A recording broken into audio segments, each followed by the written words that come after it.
ଏକ ଘନ ଜଙ୍ଗଲରେ ଗୋଟିଏ ସିଂହ ରହୁଥିଲା। ସେ ବହୁତ ଶକ୍ତିଶାଳୀ ଏବଂ ନିଷ୍ଠୁର ଥିଲା। ପ୍ରତିଦିନ ସେ କୌଣସି ନା କୌଣସି ପ୍ରାଣୀକୁ ମାରି ଖାଇ ଦେଉଥିଲା। ଭୟରେ ସମସ୍ତ ପଶୁ ଏବଂ ପକ୍ଷୀ ଜଙ୍ଗଲ ଛାଡ଼ିବାକୁ ଲାଗିଲେ। ସେମାନେ ସମସ୍ତେ ଏକ ବୈଠକ ଡାକି କହିଲେ, ଯଦି ଏହା ଜାରି ରହେ ତେବେ ଆମେ ସମସ୍ତେ ମରିଯିବା। ତାପରେ ଏକ ଚତୁର ଠେକୁଆ କହିଲା, ଆମେ ପ୍ରତିଦିନ ଗୋଟିଏ ପଶୁ ରାଜା ସିଂହଙ୍କ ପାଖକୁ ପଠାଇବୁ।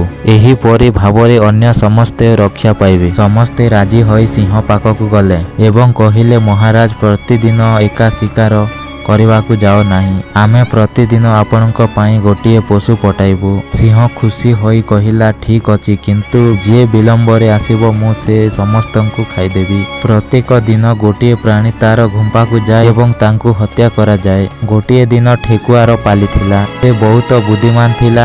ସେ ଧୀରେ ଧୀରେ ଚାଲିଲା ଏବଂ ଜାଣିଶୁଣି ବିଳମ୍ବରେ ପହଞ୍ଚିଲା। ସିଂହ ପଚାରିଲା, ଏତେ ବିଳମ୍ବ କାହିଁକି?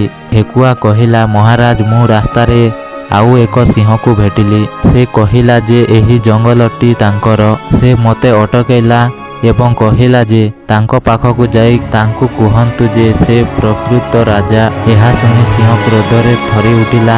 ଆସ, ମୋତେ ଦେଖାଅ ଏହା କିଏ? ଠେକୁଆ ତାଙ୍କୁ ଏକ କୂଅ ପାଖକୁ ନେଇଗଲା ଏବଂ କହିଲା, ମହାରାଜ, ସେ ଭିତରେ ଅଛି। ସିଂହ କୂଅ ଭିତରକୁ ଚାହିଁଲା ଏବଂ ନିଜର ପ୍ରତିଫଳନ ଦେଖିଲା। ଭାବିଲା ଯେ ସେଠାରେ ଆଉ ଏକ ସିଂହ ଅଛି। ସେ ଜୋରରେ ପଚାରିଲା ଏବଂ ପ୍ରତିଫଳନ ଉତ୍ତର ମାଗିଲା। କ୍ରୋଧିତ ସିଂହ କୂଅ ଭିତରକୁ ଡେଇଁ ପଡ଼ିଲା ଏବଂ ବୁଡ଼ିଗଲା। ସିଂହଟି ମରିବା ମାତ୍ରେ ଜଙ୍ଗଲର ସମସ୍ତ ପ୍ରାଣୀ ଆନନ୍ଦ କଲେ।